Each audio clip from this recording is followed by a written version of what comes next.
Vamos a grabar. Bien, nos quedan 10 minutitos.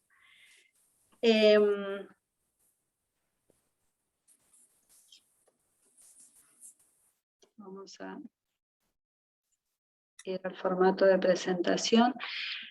Nada, entonces les decía que a medida que fuimos avanzando en este proceso de escolarización, ¿no? Nos encontramos con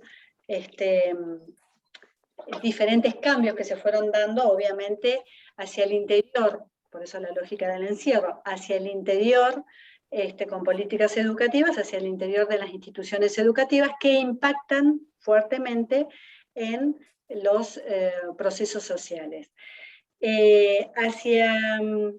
Miren, un dato también de censo riquísimo. Hacia el año 1893 ingresaban 22.198 personas a primer grado. Y egresaban, en el año 1898, solamente 638. Les decía hace un ratito, antes de que se corte el Zoom, ¿no?, que es un tema, el desgranamiento, que sigue siendo actual, una preocupación actual, en todos los niveles, inclusive, y ustedes lo saben muy bien, en nuestra institución Facultad de Psicología. Digo universidad en general, pero bueno, en algunas unidades académicas es más importante el tema del desgranamiento.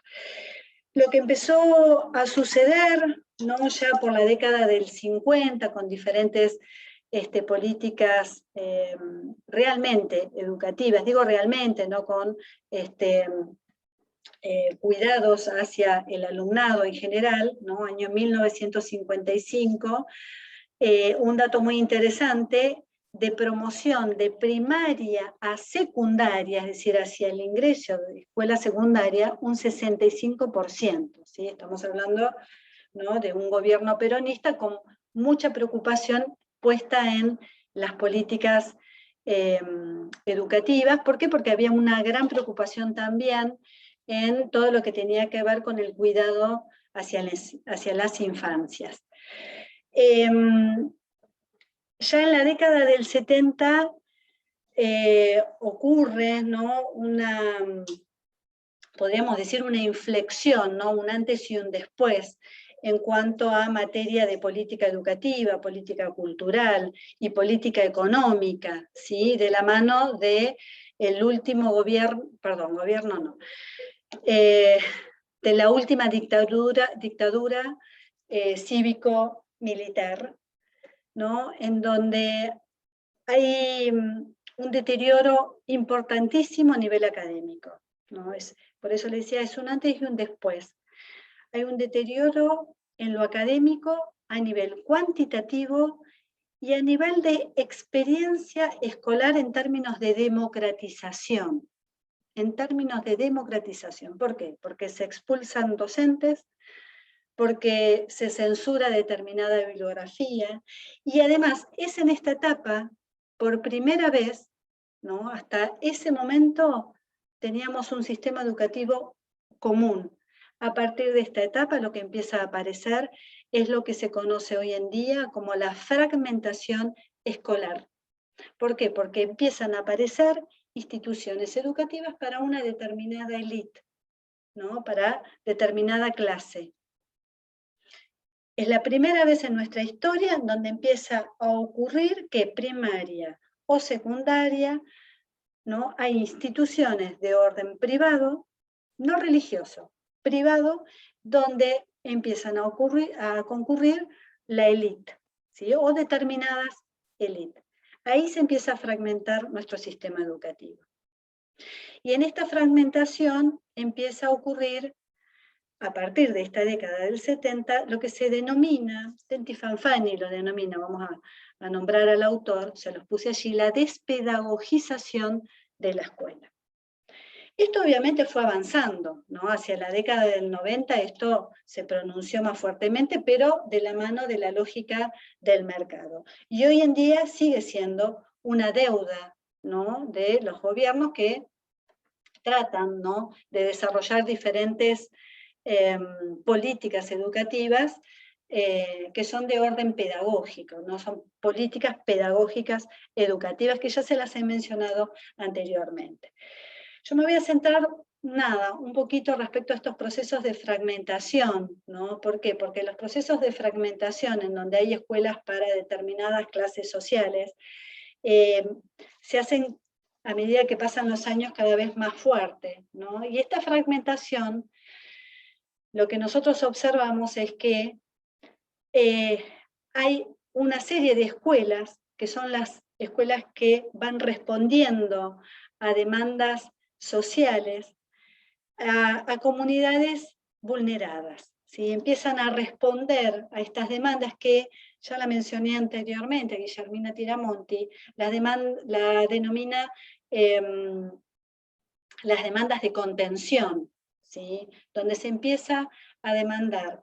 Cuando digo socialmente, no me refiero solamente a las familias, también me estoy refiriendo al Estado, en donde la escuela tiene que responder a estas demandas que no son demandas de carácter pedagógico. Ya no estamos hablando de pensar en estrategias pedagógicas, metodológicas, para que haya un mayor acceso o una mayor permanencia en el sistema, o un egreso en el sistema educativo en términos de pedagogías, sino que me estoy refiriendo a otro tipo de demandas, ¿no?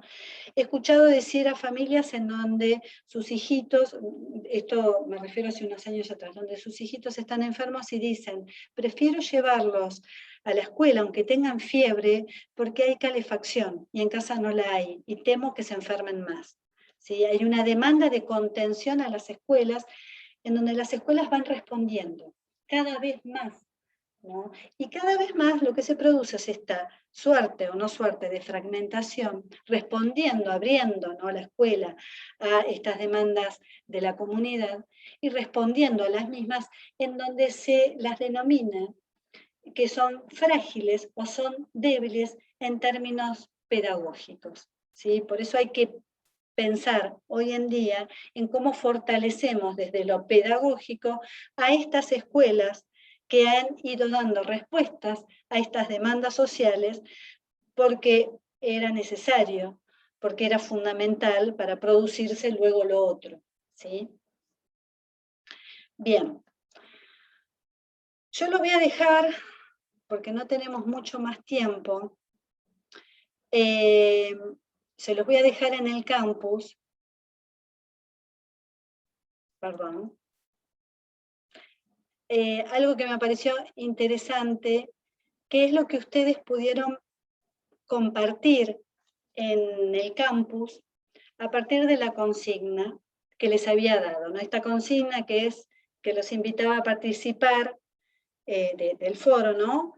Para que pudieran tener otro tipo de acercamiento al tema de instituciones educativas, en donde pudieran elegir una imagen acompañada de una frase.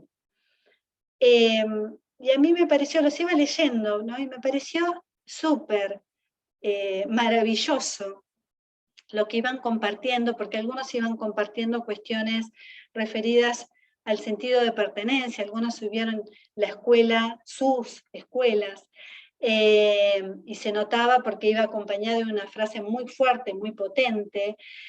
Otros hicieron referencia a cuestiones más ideológicas, ¿no? Eligieron una frase potente a nivel ideológico acompañada de una imagen que tenían que ver también con eso, ¿no? Algunos hicieron referencia a cuestiones más bueno, referidas a cuestiones de lo que pasa en la actualidad, ¿no? A cuestiones que tienen que ver con lo que dice Galeano, ¿no? Con la utopía, ¿no? La utopía puesta en la educación. Voy a compartir 3 o 4 porque no nos va a dar el tiempo, pero se los voy después a dejar a todo el presi con todas las expresiones de ustedes, todas las voces de ustedes, porque me pareció maravilloso lo que pudieron hacer. Por ejemplo, Laura, me voy a poner los lentes para leer, compartió una frase de Paulo Freire que dice: todos nosotros sabemos algo, todos nosotros ignoramos algo, por eso aprendemos siempre. Son emocionantes las frases. Después, Paloma dice, eligió Una frase de Margaret Mead: a los niños se les debe enseñar a pensar, no qué pensar. Esta idea la compartieron, no la de Margaret Mead, ¿no?, sino el contenido, muchos otros de ustedes. Bernardita eligió una frase de Sylvia Fleischmann: divina Sylvia Fleischmann, no se le puede plantear a un ser humano que el sentido de su vida está en ganarse la subsistencia, porque ese no es el sentido de ninguna vida. Tenemos que terminar con la idea de que les planteamos a los chicos de que el único sentido de conservar su vida es para que trabajen y sobrevivan. El sentido de recuperar su vida es para producir un país distinto, en donde puedan recuperar los sueños. Y la escuela es un lugar de recuperación de sueños, no solamente de autoconservación. Lourdes nos compartió esta otra frase de Eduardo Galeano, que dice: libres son quienes crean, no quienes copian. Y libres son quienes piensan, no quienes obedecen. Enseñar es enseñar a dudar. Gabriela no, me estoy confundiendo. Claudia. La otra era la mía, claro. Vas como Perdón, desfasada. No me molesta, pero como que va que por ahí estás desfasada con el nombre que vas diciendo. Sí, discúlpenme, lo empecé a leer mal, ¿no? Bueno, y esta compañera que comparte una foto de su hermana, ¿no? Y una frase de Nelson Mandela que dice: la educación es el arma más poderosa que puedes usar para cambiar el mundo. Es que son tantos. Esta es de Gabriela, que dice, bueno, una foto de Lilia, sentido de pertenencia. Una frase de Skinner: la educación es lo que sobrevive cuando todo lo aprendido se olvida. Espectacular, ¿sí? Y es de Skinner. Bien, vamos a terminar acá, ¿sí? Porque ya son las 5, quiero respetar el tema del horario, ¿sí? No sé qué pusieron acá en el chat. Bueno, se retiraba la compañera. Y algo preguntó Lourdes, una consulta, no me quedó claro, este concepto de desgranamiento entonces se vincula con la fragmentación escolar. No, Lourdes, perdóname, el desgranamiento, a ver, se vincula indirectamente con el de fragmentación escolar. De fragmentación escolar tiene que ver con estas diferencias de escuelas o tipos de escuelas que encontramos en nuestro sistema educativo, ¿sí? Escuelas en donde son más abiertas a las vulnerabilidades de la comunidad y dan respuestas a esas demandas de contención de esa comunidad, en donde lo que se observa es cierta fragilidad en los procesos de pedagogización, ¿sí?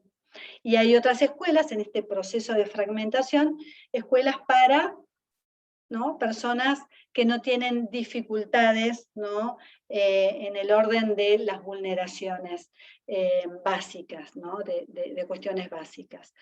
El desgranamiento se puede dar, por supuesto, como proceso de vulnerabilidad, ¿no? Pero son conceptos diferentes.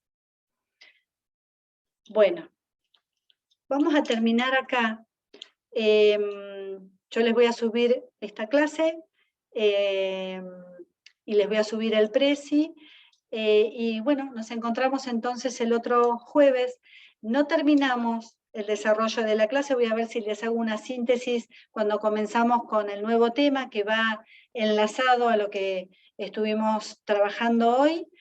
Y vamos a abordar, o a empezar a abordar, en los 2 jueves que siguen, el modelo psicodinámico, ¿sí? Bueno, chicos, que tengan una buena semana, ¿sí? Y nos vemos el próximo jueves. Nos vemos. Chao, hasta pronto. Cuídense mucho.